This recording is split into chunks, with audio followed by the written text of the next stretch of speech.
Hello, everybody. Welcome to part three Part of our three. series around permissions. Uh, we've had to do this in three parts, which was not meant to do it in three parts, but here we are in part three. Thank you all for attending. This is going to be another fun-filled session here today. Lots of interaction as well. We have lots of polls. Lots of So we polls. are going to be requiring some participation from the audience for all of you good people today. But again, really exciting session today, talking about permissions, talking about some really interesting things that really, Dave, that we found as we were getting ready for all of these webinars, and we were like, oh, we didn't know that, so we thought that we would share it. But lots of really great information for us today and for all you folks. So let's get rocking and rolling, Dave. All right, let's start. Who is here today on our side? Right. So, Michael, welcome again. I am one of the founders, CEO here at Orchestry. Lots of experience in Microsoft 365, lots of passion for creating great products, just like Dave, which we do with the Orchestry platform. Again, if you're interested in chatting to myself or for Dave, feel free to reach out to us. But super grateful that you're all here again. This whole webinar series has had a huge amount of interest. So there's lots and lots of really fascinating and good stuff today. If you want to get in touch with me, follow me on X or Twitter. LinkedIn's probably the better option, or just feel free to email me as well. And David, welcome with your fancy Awesome. new shirt. It's actually an old shirt. It's just been, I thought it really deserved getting back in the rotation. So I'm David. Also very excited to be here. Love this space. It's been a long journey getting here in the SharePoint world, and we're still dealing with some of the same problems we used to deal with in 2005. So it's cool to do a three-parter on it again. It brings back a lot of memories, and it's great to do it with Michael. We always tag team these really well. So we're not going to talk a ton about Orchestry today. We're going to go through a lot of interesting content. And as we said, we have many interesting polls here. And we're going to let's just launch the first icebreaker here just to get things rolling. I think we have enough people in here. Now waiting for the Teams poll screen to open. It's very slow. Okay, let's see if this works here. Let's do a pulse check, see how people are doing, and let's see if our polling is working. And there will be a few polls today, people. So keep your trigger fingers ready to go. What was it? The two people already not so good and not great at all. Oh All man, right. okay, we got to turn that around. Yeah, we'll turn Michael. we'll turn that around here Yeah. for you folks. Hopefully by the end of this, you're a little bit happier and a little bit more interested. All right, let's get into the agenda and then we'll do our next quick poll. We always like to ask people where they're from. So we're going to talk about permissions, dangers, we're going to talk about Copilot and agents, and then if we get to it, we'll talk about things like SharePoint Premium, Michael, and some of that cool stuff as well. So let's launch the word cloud here. We do this usually in the chat, but I'm a big fan of the word cloud. Yeah, So let's see how this does. Dave's obsessed with this polling thing now. And just so you folks know, it's actually pretty good now. It used to be boarded on garbage before. Remember, we used to use another third-party product, but this is actually pretty good Yeah, as it's well really here. caught up. Yeah. I think we were Maryland. using Slido or something for a Yeah, while, yeah, and yeah. for this very reason. I Yeah. feel bad for Slido, but it's all good now. Let's give people a couple more. We only got 5 responses. We need a few more to get a good word cloud. 13. Here we go. No, it's Oh, 28. We oh got wow. five people from the UK, a couple of people from Toronto. One person is joining us from British, so welcome. Northern BC, Texas. I think Lewis is probably Louisiana here. Washington, Monterey, San Diego. Welcome. All right, excellent. Nice, very nice. Okay, let's move forward. We got a lot to cover today. So, Michael, we have now done 2 parts in this series, and I think the goal here is not to just recap and rehash what we've talked about in the past 2. We'll share links to those. Oh yeah, Michael will probably thank do that you. right now. Thank you for that. One second here. If you haven't attended session 1 or session 2, they are here. They are on YouTube as well. So this session is going to build upon the first couple of these. If you're new here, don't feel bad, because we're going to do a little bit of a speed run of what we covered last time, but at least it'll give you a little bit of context here, so you're not completely lost. It's like if you came in and started watching, I don't know, the third Harry Potter movie instead of watching the first 2 or something. Just think of it as like that. Right. Okay, so let's do this lightning round here. So we showed some visuals in these previous sessions. We kind of talked about this concept of Microsoft groups, how those interact with group connected objects like a team site that has a group or a team which always has a group. We talked about standalone SharePoint sites that don't have a group. And then we talked about how these two kind of map to each other, right? When we have both in place, we have a mapping, right, of owners in the M365 group automatically get synced across as owners in the SharePoint site. And one of the risks we talk about and we've talked about is how these can easily become disjointed and disconnected. But the ideal is to keep them aligned, right? So if you're looking for how do I even see if things are aligned, it's not that easy. You look out of the box here, you have to basically compare access at the group membership level with the site membership, and how the mapping works here is you see actually people like Michael and Isaiah are both owners. They're actually contained in this group that I've highlighted on the right, and the members are in a similar group under the members column. So it doesn't make it particularly easy, Michael, to really see at a glance what's going on. No, and just so you folks know, so on the left-hand side is if the group, so if you go to a SharePoint site, there's a group membership thing, or if you go to a team, you can get this information from here. And when we say site permissions, this is at the SharePoint site level. And yes, it is a little bit painful because you kind of already have to do a little bit of mapping back and forth. And unfortunately, in out of the box, there's no good way to see it kind of all consolidated together, both group and the SharePoint site, without a considerable amount of clicking and understanding what's going on. The admin center actually, Dave, does a better job now. It's got like the Yeah. group membership, and it's got also, but that's for admins, right? It's typically this is what owners want to know. So it's a little bit more difficult. And this is where a lot of the craziness starts to happen. Right. And Right. the lack of visibility and all of the comedy that we're going to explore today here. And Much then also, comedy. Dave, we have sharing links, which introduces a whole nother level of complexity to this as well. It does, right. And we kind of illustrated this in a good, easy to digest manner in the previous sessions where we talked about how this can happen really at any layer of the kind of organized, of your tree here of the information architecture.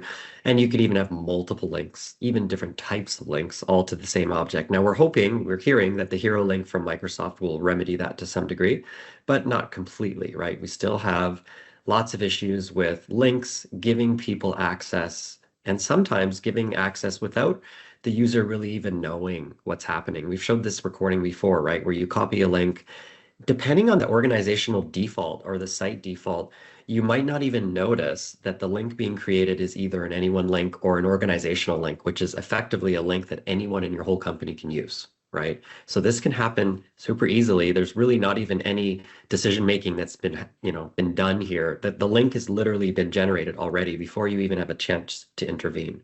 So I don't know if this happens to you, Michael. Sometimes if I have an environment where I have the anyone link set up as a default as just a demo environment, I go to want to create an organizational link, and it's already created an anyone link for me. So I have to go and then create an org link and then go back and clean up my anyone link, which is just like crazy. Yeah, Right? and which no one apart from you does, because no one's going to go back and clean these links either. But So, thank you. definitely setting those defaults correctly, and we'll talk a little bit around this, is really, really important. But the anyone link has really been the scourge, I think, of this kind of link thing. And again, challenge was that was the default link type in an out of the box tenancy. The anyone link was kind of the one that's available. And the problem with that anyone link is literally anyone on earth in and out of your organization can get access to that content. Now, they have to know the link and so forth, but it is a very, very open source of link. The organization one is a little bit better because at least they have to authenticate and log in, and they have to be part of the organization. But still, it's something that can be transferred really easily across people within an organization that you might not necessarily want them to. Right. Right. And then all of this also comes to a head with another concept called broken inheritance, which we talked about in more depth in the past, where we have, again, we have a hierarchy, or we have a structure of content in SharePoint. We always have, and we can actually break that hierarchy at multiple different levels in the tree here and end up with scenarios where we think that we're, only have 3 people that have access to the site. But actually, once we get down to this executive salaries document, which, I'm picking the scariest looking one, obviously, we have way more people that have access to this because it has broken inheritance, right? And it's not that hard to create broken inheritance. We're going to talk a lot about the dangers here in a few minutes about how these happen. It can be as easy as clicking the share button with someone you don't necessarily know, and certainly the regular end user does not know what this is actually going to do to the permissions. And we'll talk about that a little bit more later. So lots of ways this can happen. Again, go back to our previous webinars if you want more info on this interesting topic. And if we leave you with a few takeaways here, I think the main things we'd recommend are same things we always say, right, Michael? Try to avoid breaking inheritance. Some of it's out of your control. Definitely disable the anyone link. Set up the existing access as your default. Some of these good things are good practices. Yeah, setting up automatic link expiration is useful. I think maybe there's some additional options now since we did this last webinar. I don't think it's for only now. I think it's for anyone. It might be for others, but the permissions at the highest level is something that you should try to do. Now, folks, we're not zealots like a lot of people are who are like, oh, if you want to break a permission, you should create another site and so forth. You hear that a lot from some people which maybe have never done this in practice. We know it's not possible. But again, you should try to break those permissions at that highest level, right? So having lots of documents with broken permissions and particularly folders, Dave, can be really, really problematic. The big thing I think we're seeing is the use of sensitivity labels, right? To start to provide things like privacy, default links now, guest access, even Copilot access if you're using it at the document level through libraries. So again, there's lots of really interesting things as well. The other one as well, which I really like, is this idea of only allowing site owners to share the entire site. That's again, it's one of these options that's kind of a little bit hidden, but it can be really useful. So you're giving your owners a lot more responsibility in the management of permissions rather than having all of your members literally being able to do anyone, right? Inviting people to the site, breaking permissions, changing things. That's another option that's really useful. Right. And I think we have one of these comedic relief slides here comparing what the SharePoint permission structure looks like when you get deep enough into 2025 versus 2007. And I think even earlier than this, that just getting harder and harder to find those screenshots now. If you have one from 2003, send it over. It's pretty much the same. So just so folks know, we talk about this facetiously. There hasn't really been a lot of changes in the permissions model. And again, a lot of this stuff comes from on-prem, which is why it's a little bit of a mess and it's super complicated. Now, Dave, I think previous to the world of AI and the world of Copilot, I think everyone knew this was a problem. No one really wanted to invest. They didn't really care. The reason this becomes such an issue is once you have AI that can go and find this content and find content that you've always had access to, but before it was obfuscated, it starts to use the wrong content for Gen AI. And that's what we're seeing with our customers in particular. It's not that, Copilot and these other tools that you might be using is giving you access to content that you don't already have access to. You've always had access to this content, but again, that's the actual issue that a lot of organizations are facing. You're right. Yeah, it's becoming a much bigger issue.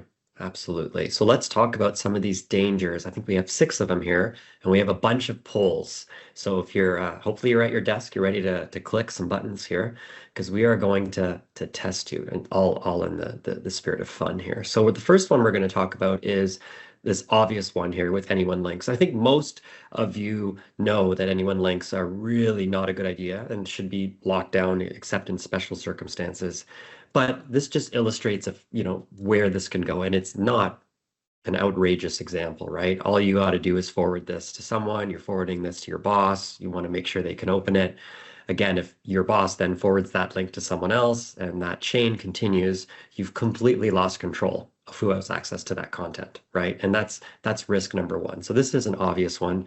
Didn't even bother with a poll on this one because I think we would get a pretty solid response. Yeah, and Archie doesn't even have to work at your organization. Like it could be anywhere. I could send it to a Gmail account. All I need to do is have that link. Now, again, this is why this has been such a challenge for organizations. It's also a challenge on OneDrive because that was the default setting, and people were like, "Yeah, just share this with anyone."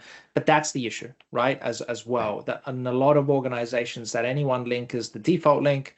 If you have those, remove them and clean them up as soon as you can, because they're a little bit insidious in terms of you can't really track who had access to what, when it was accessed, how, what, when. It's one of these things that can be a huge, huge issue. Absolutely. So let's move to danger two in our first real poll here. We're going to talk about sharing links redemption. So we have a poll slide, and then we are going to launch the actual poll. Let's see how seamlessly we can make this appear. So if I create an organizational link, Michael, when does the user get access to that content? Oh, good question, David. So let me just take a pause. If I create an organizational link, when do I get access? Right away when they redeem the link, or they never get access. Well, I know what I'm going to say. I am going to say, I'm not going to tell you folks what we say. Well, Let's it's have a looking look like here. 50-50 so far. Let's have a look Almost. here.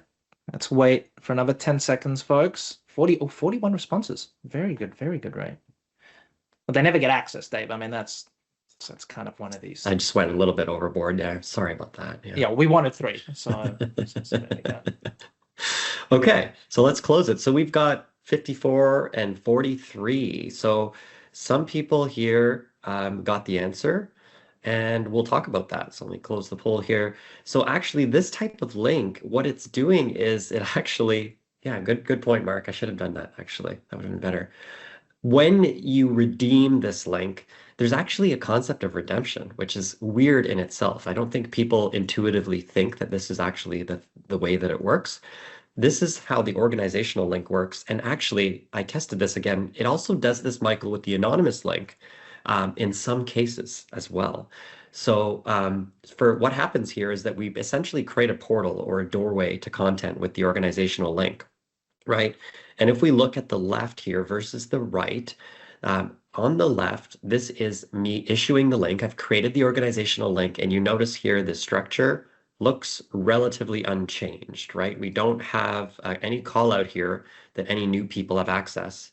Once Reina actually opens that link, look what happens. We actually see a new entry here, and we see a new entry here, which is showing us that Reina can now edit it explicitly.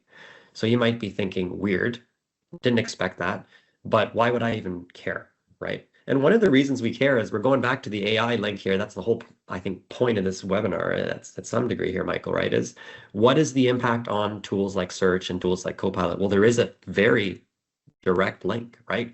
Before the link is clicked, you don't have access technically yet. So things like Copilot is actually going to be affected. So look at my response before I click the link compared to my response after the link. It is completely different. And it is Yep. because now it sees the document. And this is something that's really, really important because again, we hear for a lot of customers where they're like, we're trying to use Copilot. I've sent the link over to, Dave. Let's say it's an organizational link. If I send that over, right? And Dave doesn't click on it, he's going to get a different set of results than if he had clicked on it. So it's a subtle thing. It's a little bit different than like a file share. It's also very different than from some of the other tools that you might be used to using. There's obviously good ways again that people do it, but it is something that's really odd. So if you have users who are like, I don't understand, I shared this with someone, right? They never Right. clicked on it and they're searching for it and they can't find it, and it's an organizational link. That's why, right? Now the other two links actually is a little bit different through here, but again, for the organizational and the anyone links, this is how this actually works. So it's a subtle point, but it can cause some pretty significant challenges for organizations here. Right. So that's direct impact. That's a danger there. That's a risk, something to be aware of when you're talking to users. Another thing that we like a lot is talking about overexposed folders. I think this is, for me, one of my favorites, just because I think that the potential impact here of data leakage is significant, right? Because we all create folders. I mean, unless you've disabled them, it's very hard to get acceptance to do that. We create folders, and that's a container, right? That's a container for information. And if I create a folder like I've done here, and maybe there's only one document in it, and I then share that folder either by mistake or on purpose, I don't necessarily know that in the future someone else may or may not come and drag 30 confidential documents into this folder, and that person doesn't necessarily know off the top of their head that we have a link already open for all this content. So basically it's just an open portal. Anything that gets added in here gets shared via that existing link that was already there before. So could be a big problem. All right, a couple of questions here, Dave, from the audience. Thank you. From Greg, does this apply to OneDrive also? Yes, it's all the same. Whenever we talk SharePoint and OneDrive, under the hood, it's all the same stuff. There's no difference. So yes, it does. Dustin has a good question, Dave. I'm going to pose it to you, a bit of a longer one, folks. Disabling anyone links at the tenant level was a large hurdle for our org. We are currently doing well so far, but do you have any resources or strategies that my team might not have thought of yet to help lessen the burden of staff sharing files with external parties? We currently require external parties to verify, this went down, verify with email and MFA for SharePoint to access to our files. I think, there's really probably only two answers here, but maybe other people have suggestions. One is, you treat them as proper guests in your tenant, right? They have to create a guest account, you share with existing, and you have some kind of governance wrapper around who becomes a guest and making sure that that's not just being abused, right? And then you can track the access to that, which I think is important. And I think it's easier to see who has access. That visibility remains there. The other thing I've seen some people do is they keep one or two sites as kind of these public sites, almost public sites, Michael, where they allow anyone links, but on a very specific site or two or three. And then it's very heavily communicated to everyone that these are sharing sites, right? These are the only places where anyone links would be allowed. Yeah, but Dustin, the short answer to your question is not really. We don't have a good answer for you, and the reason for that is that anyone link is super simple, right? Especially for external users, click on anyone, bang it out, away you go. So you are going to have to make some compromises and try to understand the trade between the security side of things and that user experience side of things as well. Perfect. One more thing here. And by the way, I'm reading out these questions because we found if you watch the recording, you don't see any of the meeting chat. Yeah. And there's a lot of stuff happening in meeting chat here. One last question, Dave, and we'll keep going from Tanu. Hopefully I didn't butcher your name, Tanu. Let me know if I did. Is there any way that we can audit anyone links and disable or set up expiry in bulk? Dave. Good question. I mean, we will talk about things like SharePoint Advanced and stuff, Michael, and some of the limitations there with some of the reporting, but there are some tools there. Well, so a blatant plug, Tanner, for Orchestry. Orchestry does exactly that. So there we go. But yeah, we can do there's a couple options there, Tanner, depending on what tooling you have available, and if you even have SharePoint Premium, which you probably do if you have at least one Copilot license. So there are some reports, but we'll talk about some of the challenges with relying on that data exclusively. Now, if we look at the next one, this is one we introduced here as I wanted to show how quickly things can spiral out of control with broken inheritance. And I'm going to do a few things here. I am in a group. I have 3 users here in my group, Michael, Adele, Isaiah. And what I'm going to do is I'm going to do something here where I'm already starting off on a bad path. I am going to add some people, and you see how quickly I did that. I'm actually going to go back and do it slower. When you click add members here, you can actually share just the site. So now you are already disassociating the people that have access to the group from the people that have access to the site. And now look, if I come back, let me see if I can pause. I made it. If I come back to the group membership later and I try to remember who has access here, I've clicked on the logical thing and I see the 3 people again from the beginning, but I have actually granted an additional person access to the entire site, right? So it's hard to see that, right? It's hard to see what's going on. I'm going to jump into the advanced permissions here. And again, even here, it's hard to see. I actually have to dig into one of the SharePoint groups to see that Diego has been added to the site, Michael. So auditing this, seeing this, catching this, good luck, I would say. Yeah, and we understand there's reasons people want to do this, right? They don't maybe want to give, particularly we see this pattern a lot. I'll be interested if anyone's doing this. Hey, we have a team, right? We want to keep the teams part of this group just for conversations, and we want to keep the SharePoint part of it just for content. So that's why we're just going to add them to the site and so forth. But again, it does become a real problem from a visibility perspective really, really quickly through here. Right. And I just let the video keep playing while Michael was talking, but here I've gone and now I've clicked share with Lee.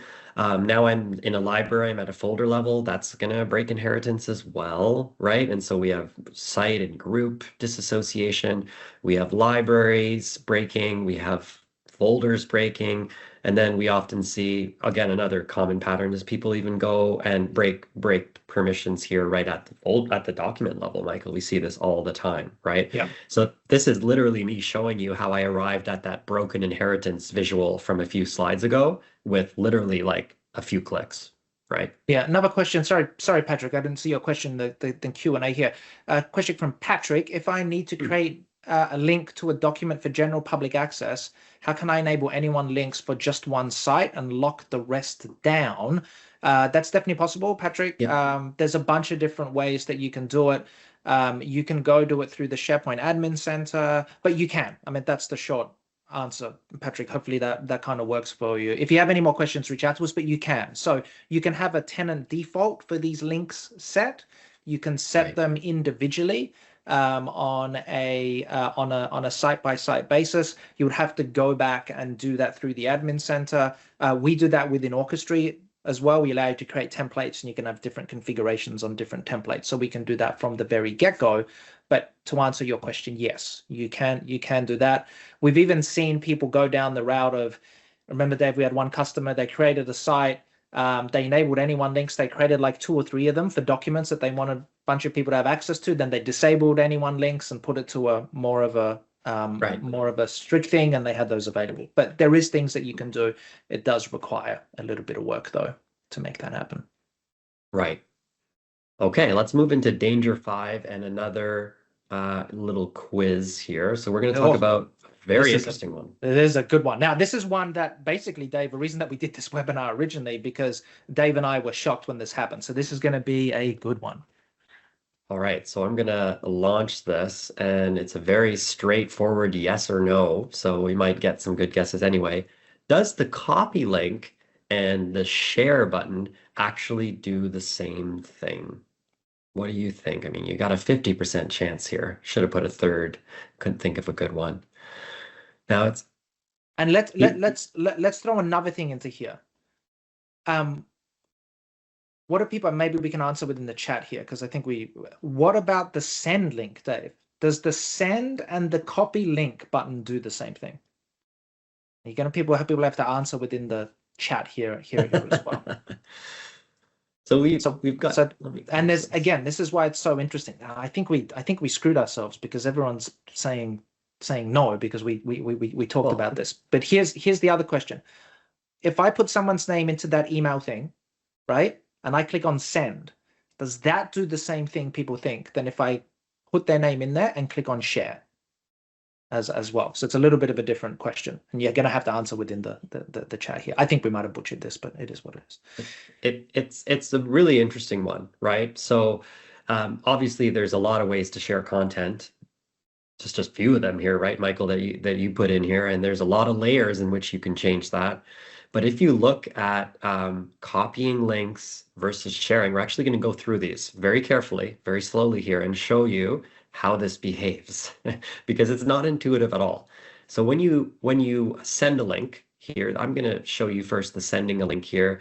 This is what we get, right? We click here and then we click this specific purple button, and then the user will get this. So what happens is the item gets shared with them via a link, but not via a sharing link, just via a normal link. And we break inheritance to the item automatically. SharePoint does that and gives them access to the underlying thing. So that's how their access actually is going to work. It's not via the link itself, it's via the broken inheritance actually here that they're given the link. And I'll show you an example here. I'm going to go do that really quickly here. I'm going to go into an folder or an item, and I'm going to click share, and I'm going to pause really quickly here and just show you, like these two buttons are like literally side by side, right? You would be forgiven for thinking that they do the same exact thing, right? I would think, Michael. So even we were surprised a little bit by this behavior. So here I'm going to share it with Lee and just show you the results quickly here. I'm going to send it. Lee's going to receive the nice little email. He's going to come in. And what happens to the permissions here on this objectives and goals folder? Let's go have a look. Manage access. We see Lee has access here. Let's go to the old view and see what it looks like. And we can see, oh, went a little bit too fast. The folder now is unique permissions. So exactly what we said. We've broken inheritance at the folder level by sharing it. And now we see Mr. Lee has been added here, right? So that is the behavior that we see with the share, which is interesting, I think, right? It's, again, not access via the sharing link. Access is actually via the broken inheritance here. The link is just facilitating their access to get there. So to be specific, sharing via the send action, right, Dave? That's what we're talking about here. Yes. Yep. So then let's go and look at what happens now when you click copy link. And I injected another poll here just to see what you guys think. So what does the copy link button do, Michael? You should see a poll here popping up. Let's see what people think about this. Given what you've just seen, we saw sharing. We're sharing a broken inheritance on the item. So what about if we now do a copy link? What is the behavior that we're going to expect to see? Let's see what kind of results we get here. 10 responses, 21 responses. So nothing is leading.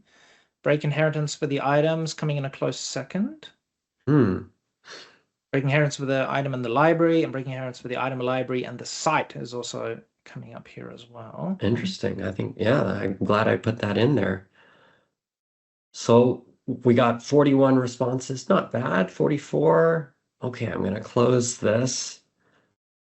And by the way, folks, if you want to see the results of the polls, because I don't think it's in the chat, if you click on polls on the top right, you can scroll down and see the results here on the right-hand side. Hang on, I'll put it in the chat here as well. Ah, thanks, Michael. So this is the really fascinating situation here. Is a very simple thing. Seems like it should behave probably the same, does not behave the same. It's completely different. Now, folks, just take this in, because this was very strange when we heard about this and we saw it and we thought we were crazy. But I'll let Dave finish, but this is really interesting and it has some very, very subtle and dangerous kind of things that happen on here as well. Right. So when it depends on the link, and there's lots of nuance here, and we could talk for half an hour. But the brief answer to this is that when we use any one org or specific user's links, those create a sharing link object, a specific thing that gives access to that content that lives outside of that content itself. Existing access, don't worry about, that does not factor into this, does not create a link. It breaks inheritance on the item being shared. It also breaks inheritance on the library as well. So it's actually breaking inheritance at 2 levels automatically, which is quite shocking, surprising. Oh, I lost my presentation here. Let me try again. Something must have bugged out here. Let's see if I can reshare. Here we go. And 1 second, I'm going to put a link here for an article that we used for this. Jonathan, if you are on the call, it's an awesome article by you here. If you're not, big shout out to Jonathan. So I think who was asking about this. So there's a bunch of people here. Rob's going, oh my God. Karen is crying. Greg's upset. Rob's more upset. Mark's angry. Laura's upset. Anyway, so Ulysses is having a panic attack. Right. Jonathan, there we go. So big shout out to Jonathan here from his article, because we basically stole his content. He also does very good web parts. Go and check them out. They're very, very good. But Jonathan, this is kind of where we got some of this information from as well. It is bizarre. And as Dave goes through this video, I was shocked. Dave and I were shocked. We didn't actually know this. I'm not sure if anyone knew this, but there's a lot of carnage that this thing happens. So I'll let you go through the video here, Dave, to explain it a little bit more here. So I'm gonna just pause here, and up to this point, we've seen something that's consistent with the share, right, or the send, right, where the folder has broken permissions because I shared it, right. In this case, I created a link. And now we see that the folder is broken. That's consistent with what we saw previously. But now what I'm going to do is I'm going to jump into the library settings. And this is where the unexpected surprise happens, right? I'm going to jump into the library settings. I'm going to go through the back doors here to get to the permissions. And what do I see? I see something interesting. The library now also has unique permissions. So this is how these can get out of control so quickly, right? Is that you've not been consulted, you've not been asked. It's facilitating some function Microsoft must require. I think Jonathan speculated on why. We're not really even sure why Microsoft does this, to be honest. Can't think of a good reason, but it does do this, right? So the library itself, as well as the content, have both been broken. And again, they're broken at two levels here, not one. So this is quite interesting. Yeah, again, it's surprising, right? It's really surprising. So let's move on here. We still have a few really good things to cover. This was a good one. I like this one as well, which is leftover links. And I have a poll here for you guys as well. So let's keep these polls going. So let's launch this at the same time. This again is a yes or no, so we might get a good result here. If you remove someone's direct access to a file, let's say I've granted Lee Gu access to a file, but there was also a link there. If I remove their access, is it going to remove the link as well, or is it going to leave the link behind? What do you think? What is the behavior you would expect here? And at this point, you're probably seeing a pattern, so we might start to see his answers skewing a certain way. So we're seeing majority of people here got 33 responses. Most people are saying no, it's not going to remove the pre-existing link access. You want to say yes. I agree with Rob here. You want to say yes. You really want to be a positive and hopeful person. You want to hope for the best. But yeah, exactly, Bethany. That's kind of the pattern I expected. Good job. Bethany, working on the logic of choosing the most upsetting answer. Good job. Yeah. Here, Bethany, 1 second. The polls thing, Dave, doesn't allow people to see the polls results. So we're going back to that. We're going to paste it. Of course it doesn't. Just like permissions, it's disappointing us as well. I'm going to close the poll. We'll paste the answers. We got a 30-70 split here, actually. And the answer here is no, it doesn't, right? It's these things in the Microsoft world are separate, right? So if I have someone here, I have another video to illustrate here. Someone has created an organizational link, which I may or may not, I would say often, I will not know that something already has a link to it. And then I go and I do something like I add Lee, right? I'm going to say, I'm going to add Lee to this because he's on the project. I want to make sure he has it. I want to send him this. I want to talk to him about this today. I'm going to quickly share this with Lee, right? So I've shared it with Lee. And now look, we see Lee as access, right? Lee has access. I'll go back a second here. We see that Lee has access. He has edit rights to this content. We've broken permissions, right? But the problem is, and this is going to answer your question, Gary, I think, is that there was already an organizational link here that I didn't know about for Lee, right? So I'm going to come back here later and I might say, actually, oh, oops, I accidentally shared the wrong thing with Lee, or I chose the wrong Lee, or whatever, right? I'm changing my mind, or I'm trying to clean up the permissions here. I'm coming in here and even just look at the screen. It's really not very clear what's going on. It's telling me that Lee can edit. You have to really read this information very carefully to know what's going on here. And I don't think that that's reasonable for most people. So it's telling us that we have a link and that he has direct access, right? But if we go forward here, it is very, very easy to just say, okay, here, I'm not going to actually click through every single menu and expand every single option. That's probably not going to happen. I'm just going to go remove Lee's access again, whether it was a mistake or change or whatever, right? Lee has access. I'm going to remove his access in a second here in the video. And then you'll see that Lee's access is still there because the link is still there. So the point is not that this is like to be alarmist. The point here is to say that, you know, using normal intuitive kind of user logic and logic that we would even use, we're going and we're trying our best here to remove someone's access. And it hasn't really had the effect that we expected because there's another layer at play. And that's what we're trying to explain. So Here, we remove the access from Lee. We're taking their direct access away. And as we get towards the end of the video, I think I swap back to Lee and see that again, access is still there, right? They still have access via the link. So you really have to know kind of very, almost at a technical level, how Yeah, the this is sharing way too, works. listen, this is way too technical for any normal human being to work out. It's just bonkers basically here. All right, Dave, Right. we've got about 20 minutes left. All right. So let's go into some of the AI agent stuff here, Michael. We have a cool poll in here. We I have a cool think one of our poll. favorite ones. Do you want to As, talk a as, bit? as well. Now, people in the chat or just reaction, was that useful for you folks? I know we got really deep and dirty into this. We just want to understand, is that useful for folks? Feel free to abuse us in the chat if it's not, or Yeah. react if it is. I know we went down pretty deep, but again, there's a bunch of craziness that essentially is happening here. Now, luckily for you folks, it's just going to get more and more crazy here. All right, let's talk about SharePoint agents. So first question is, let's go into the chat here. Who is actually using SharePoint agents at the moment, right? So again, SharePoint agents, new thing in Microsoft 365. Well, it's not that new. It's been around for a while. It's essentially a way that you can go and create an AI agent that looks at a specific set of content within a SharePoint site.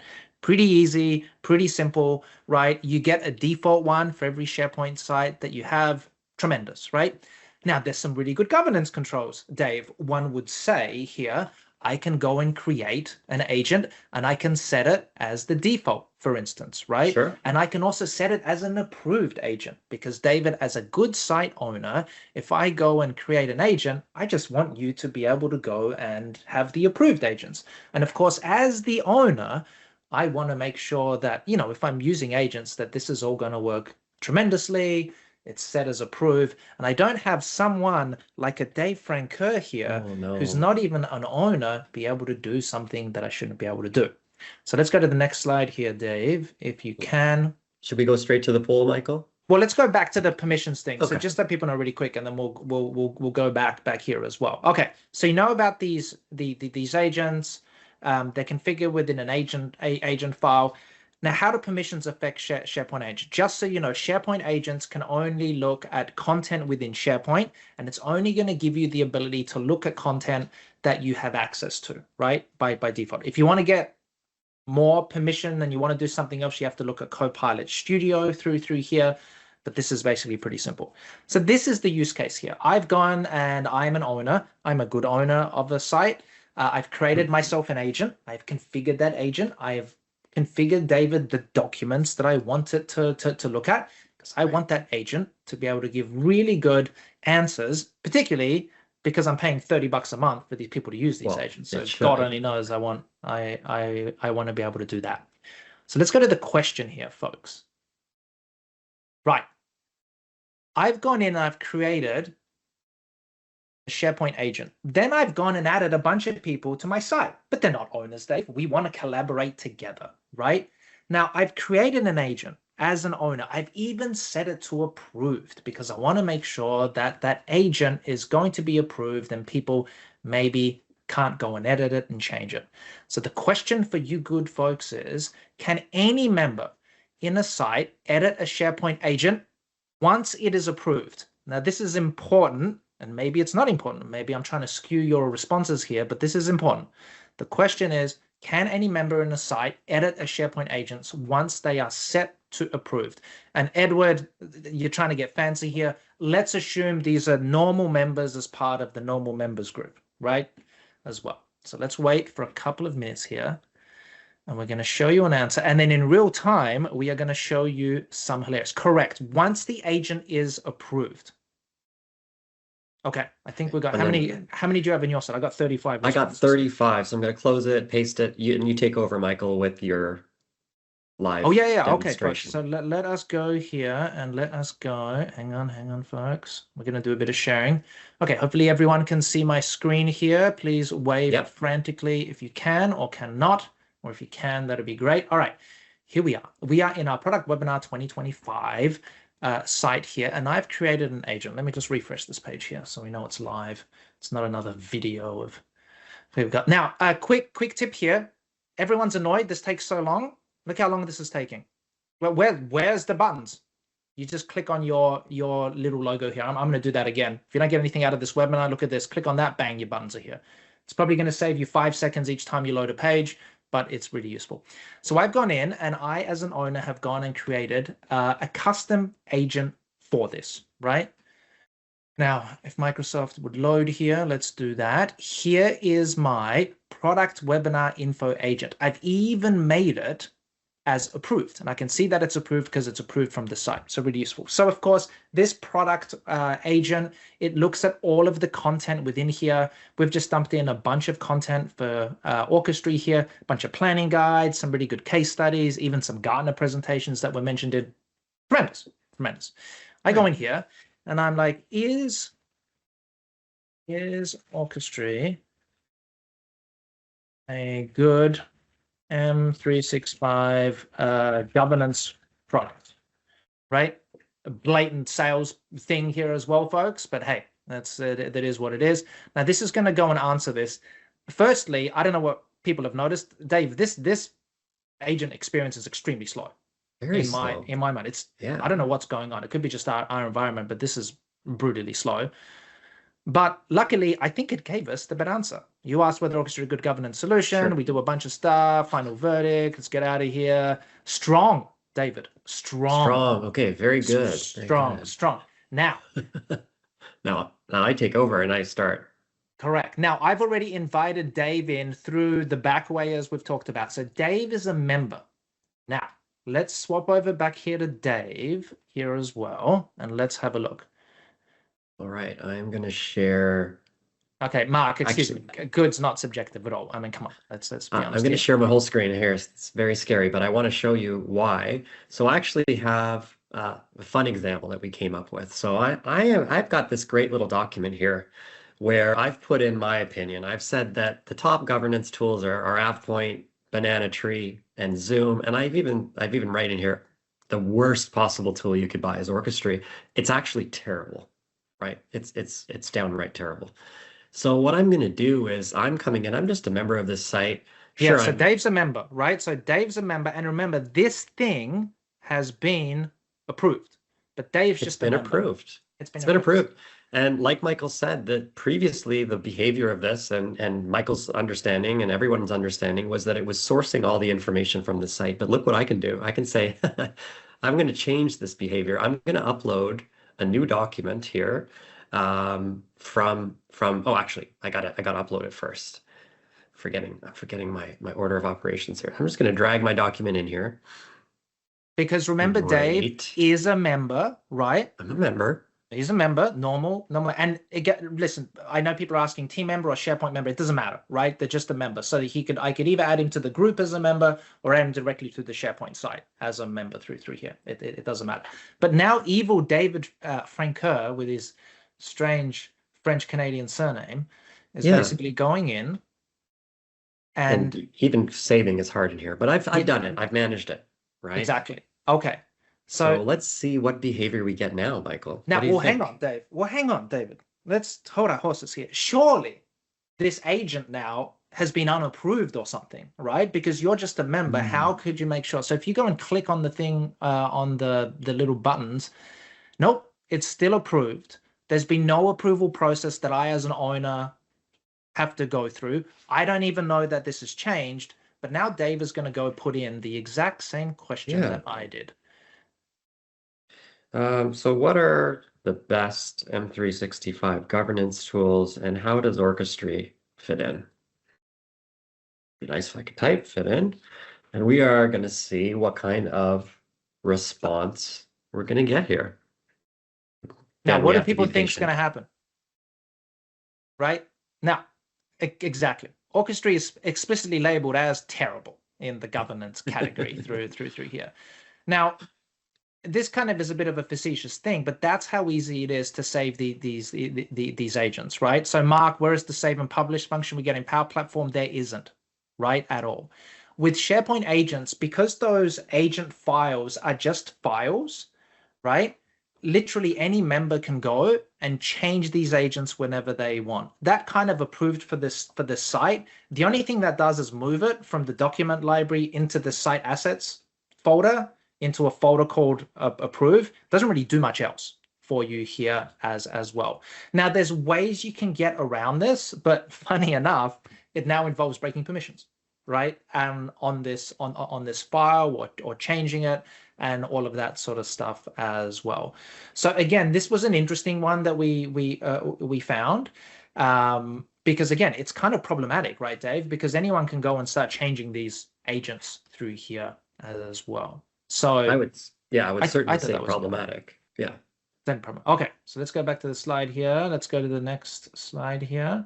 Hopefully people found that interesting. About this at all here? Yeah, let's talk about this. So in terms of agent roles and permissions, all of that sort of stuff. Again, the issue with this is not only can site members edit approved guests, external users can with edit access. There's a couple of nuances around that. The external users would have to have a Copilot license if they want to edit it through the UI. But Dave, as we found, you can also even get crazier that you can actually go, because it's just a JSON file format, you could actually go and overwrite that and upload it through there as well. So there's some things to consider. So Terry, Microsoft is working to fix this behavior, I hope. We haven't actually heard anything about it, to be honest with you. There is version history for this because it's a file, but it's only going to have version history if you have version history enabled for this particular file thing as well through here. All right, Dave, we've got 9 minutes. Do we want to skip Copilot Studio agents and go to SharePoint SAM? What do you think? Well, why don't we jump ahead here to one remaining good question, I think, and then move to Sam for the remaining 7 minutes. Let's do that. Right. So this is good. So let's say you embed content into an agent. What do you think happens when you share that agent with someone and then you later revoke that access? So good example, I'm going to use Michael. So he's been the good guy. He'll be the bad guy now.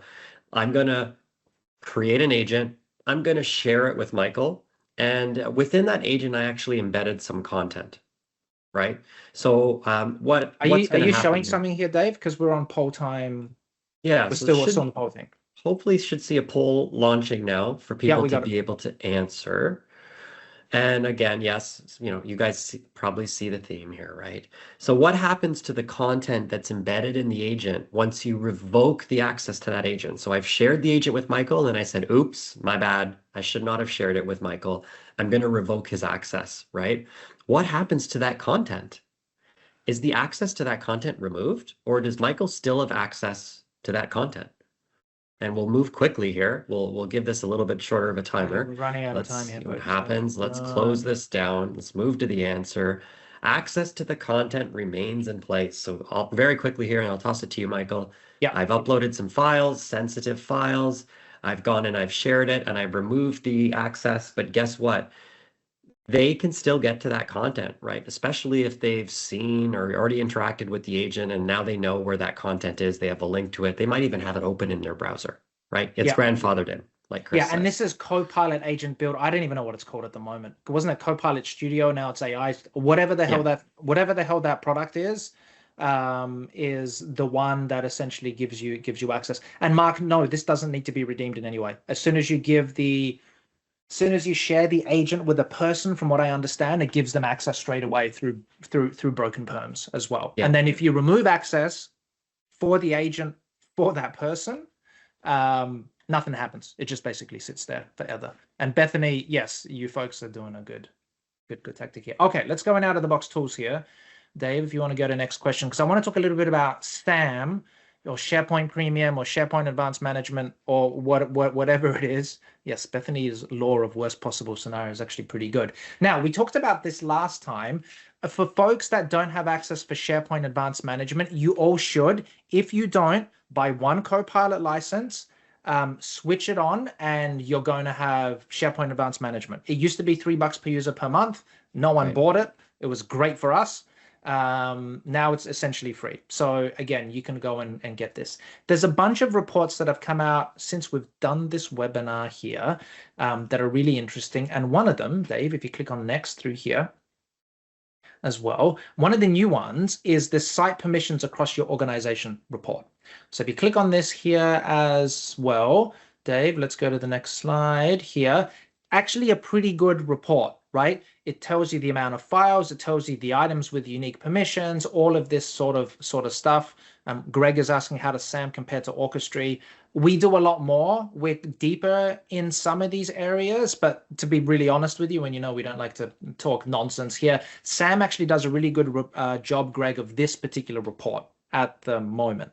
The problem with this report, and a lot of people need to understand this, is you can only run this report once every 30 days. So it's a snapshot report. So essentially you run this report once every 30 Right. days. You can't run it again for another 30 days. So you got 30 days that you don't know what the hell is going on, but at least it gives you a little bit from And the also it Microsoft takes side. multiple days to run as well, Yeah, we so found. yeah, and the first time you run it, it takes like a week to run to run as well. So don't get angry in it. We were annoyed because last time we were going to do this webinar, and then basically we couldn't get it because it was still trying to do its thing.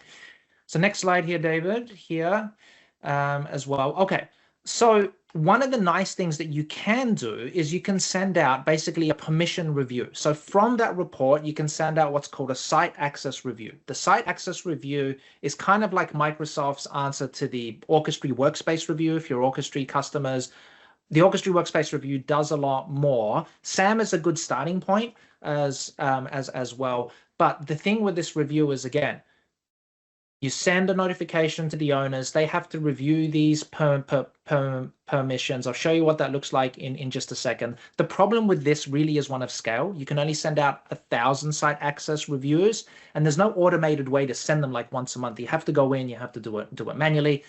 And there's multiple different reports in SharePoint Advanced Management, and you can send out different site access reviews for these reports as well. So in the last 3 minutes here, and we're going to make this very fast, folks, we're going to get into SAM. Dave, let me know if you can see this. Yep. And it's going to be, okay. So this is the data access governance reports of SharePoint Advanced Management. So data access governance report, SharePoint Advanced Management through here.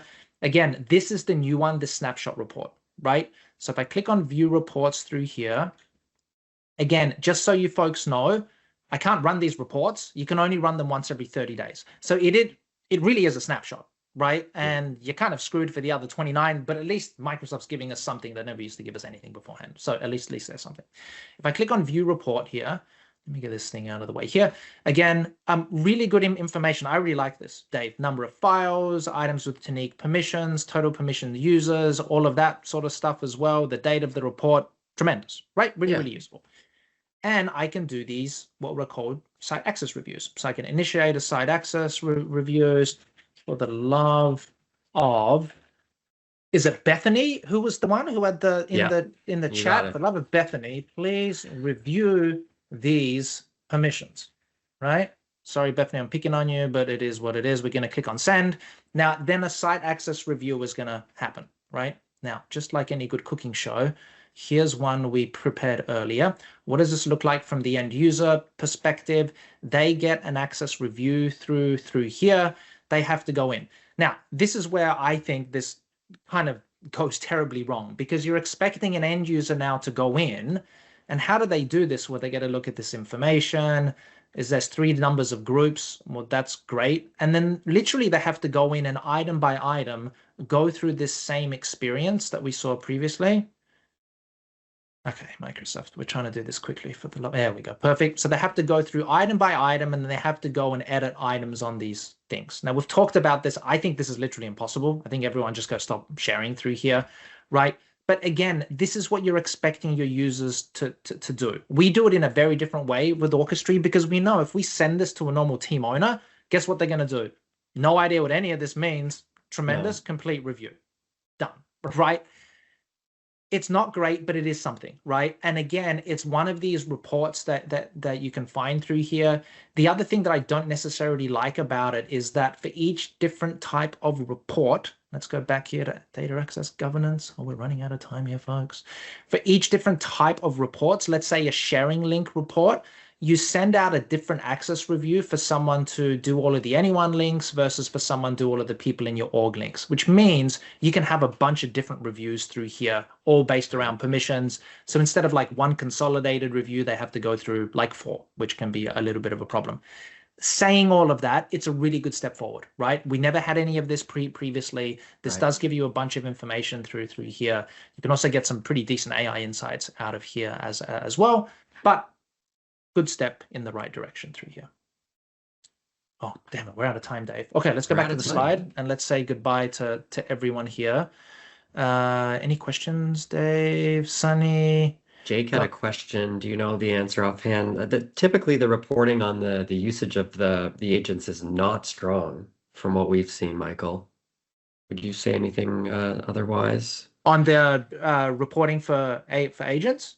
Yeah, Yeah, no, right. it's nah, it's we can't be seem too biased, but it's not great, basically. It's not great at the moment. Bethany, you are the star of today's show. Reach out to us. We can help. I know we're over time, folks. Thank you. You've been amazing as Thank you. always. I don't know if we're going to do a part 4. If you want us to, let us know through here. Hopefully this was useful. Next webinar we're going to do, Dave, I think it's going to be around OneDrive, potentially. That's the plan. But let us know. Feel free to reach out to us. We appreciate all the support. You will get the recording. If you want the slides, reach out to myself or Dave. We can definitely provide you the slides through there. Just make sure that, just put Orchestry somewhere. I mean, you can copy the slides, pretend that they're your own, but at least mention us somewhere. That would be appreciated. Thanks, Dave. Thanks, everyone. Thanks, Michael. Thank you, everyone. Have a great day. Thanks, everyone. Bye-bye.